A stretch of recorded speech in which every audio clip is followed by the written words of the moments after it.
I see dead people.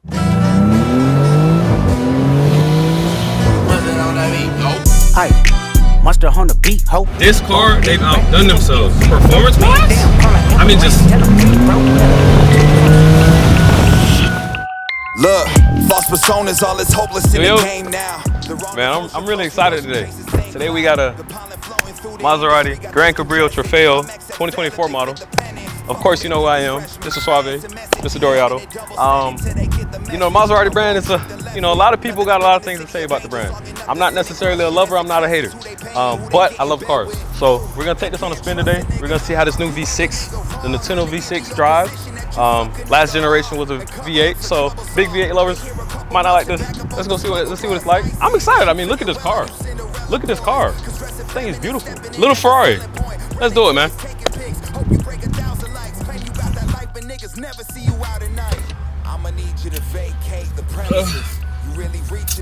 Okay. Maserati. Yeah. So this what you call that? Mario, Luigi, That Italiano. this is what you're getting into. This is completely different from what it used to be. Please understand, and if you know Maserati, you understand already. This is fresh, this is new. GranCabrio Trofeo. I'm excited. I've driven this a little bit, but I haven't really gotten a chance to really drive it. So safety first, everyone. You know how this goes. We gotta get the seatbelt on.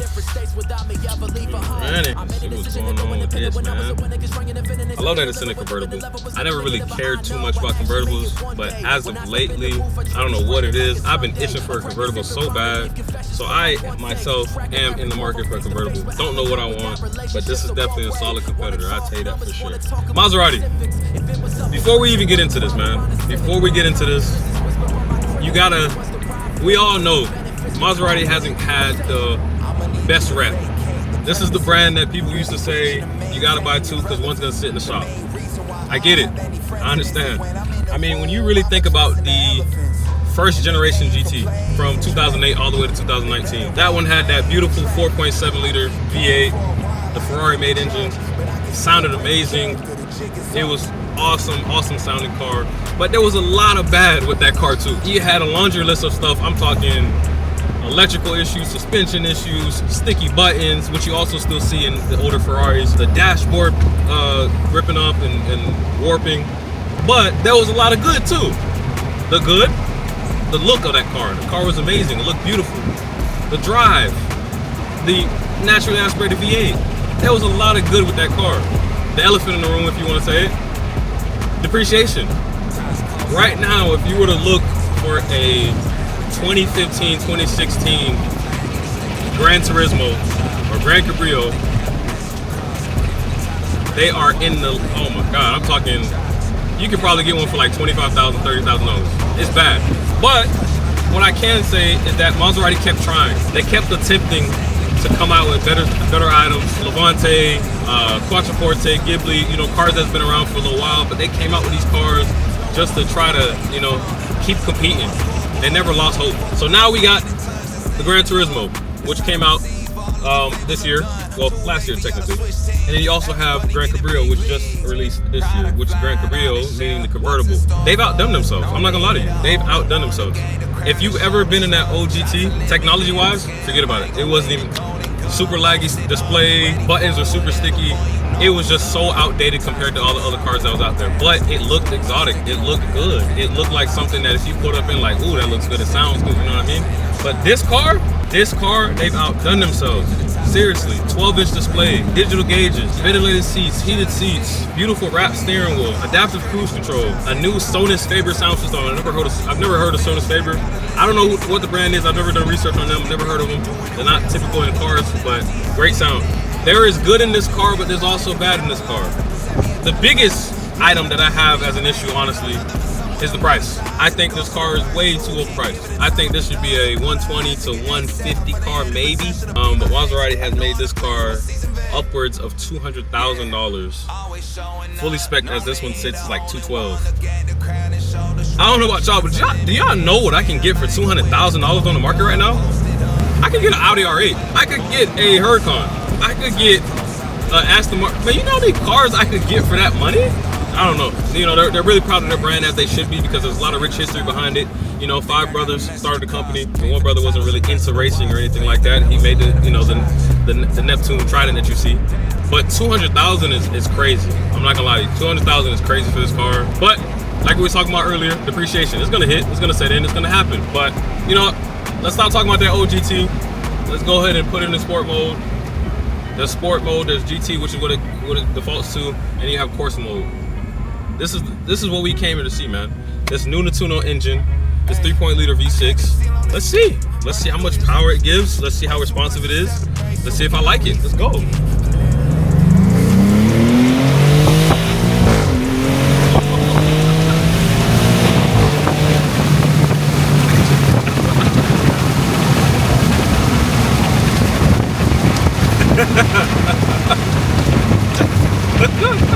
I'm low-key at lost for words. I didn't have anything to say right there. I was actually pretty shocked.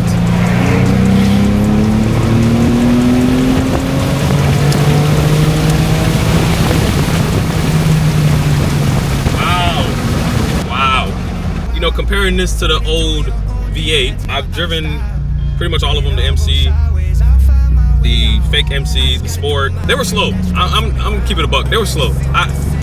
Obviously, when you get into a natural aspirated engine, you're not really gonna get the most power out of it until you get higher in the RPMs.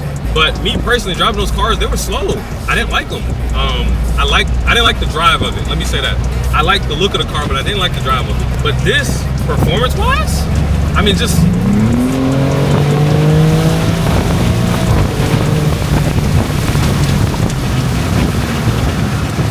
Man, this car blows that car out of the water.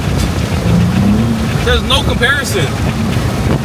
What I like most about this is that not only do I have the twin turbo aspect of it, it actually does sound good for a V6.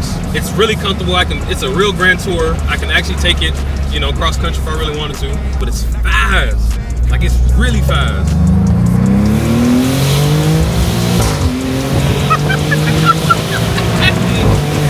Oh my God. Hey, it is really fast.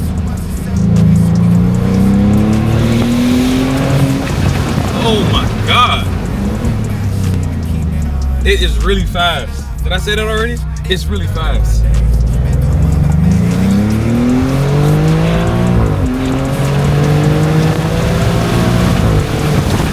The sounds this car is making is absolutely insane.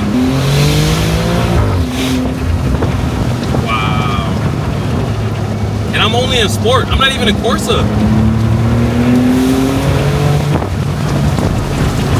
Wow. Okay. Wow. Wow. So look, I am happy with what Maserati is doing. They are trying to come back. They're trying to get back in this thing. They're trying to bring back the history of this car. At one point, honestly, I feel like that first generation GT was the best looking car on the market. I'd argue to say that it probably still is one of the best looking cars on the market. One thing Maserati's always done well is design. All their cars have always sounded good. All their cars always look good. They've always been sexy. They've always given you that Italiano spice. You know what I'm saying? So it's a brand with really rich history, and I'm happy to see that they're actually trying to make a comeback. We all know that people aren't going to want to spend $200,000 for this car. There's a lot of other opportunities on the market that you can get for $200,000, $190,000, $180,000. So obviously this car is probably going to depreciate. Me personally, would I buy it? I think I would buy it, but I'm not paying $200,000. I would probably pay $130,000, $135,000, somewhere around there. I'd probably pay something like that. $200,000 though. Can't do it.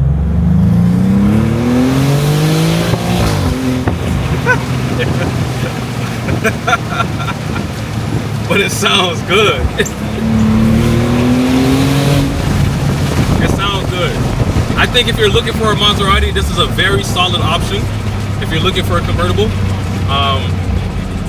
maybe consider possibly leasing to get away from the depreciation aspect of it. Or maybe just waiting a year or 2 years and see what happens on the market. See if they, you know, see what they go down to. Now, there is a rumor that Maserati's going, well, they are going electric. They already are coming out with the Fulgore version of this car. So they're already going electric. We already know that. But there is a rumor that it's gonna be only electric and this car won't be here. So I don't know what it's gonna do to the values if that actually is true. So if I were you, you know, wait it out, but also, you know, pay attention just in case, because if they do announce that this car is gone, the values will probably hold steady, and you know, which would be good. That actually would be good, now that I think about it. But let's drop down in the Corsa mode real quick, see what this is like. Now it's telling me all my driver's assistance features are all unavailable. I'm gonna do a quick launch, actually.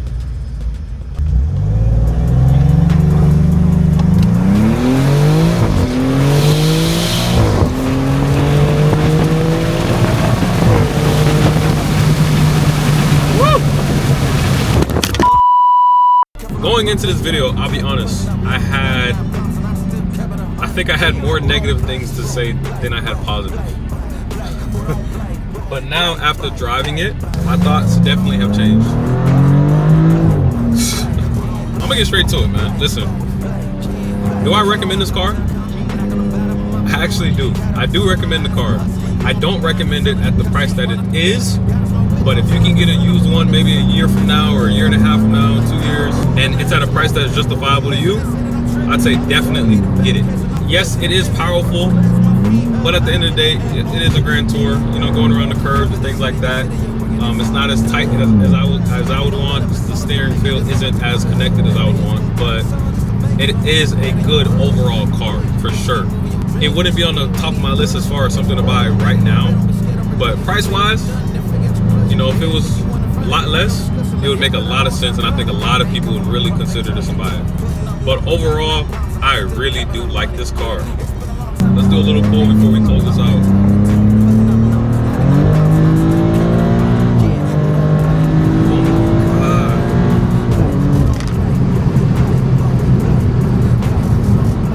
But anyway, man, I appreciate y'all for tuning in. 3 weeks into this, been learning about all these different cars, driving all these different cars. It's just a really, really cool experience, and I'm glad that I can bring this to y'all. If y'all are interested in a Maserati of any kind, Gran Turismo, GranCabrio, even this car, let me know. I can get it for you. You already know who it is, man. Mr. Dore Auto. And I just brought you another video, episode 3 of Dore Drives. Like, comment, subscribe. I'm going, man. On fire, they want me to. It's been a long time coming. They ain't cuffing my clock, they tugging. Putting up numbers, 99 pounds, and I'm still kept at 100. Yeah,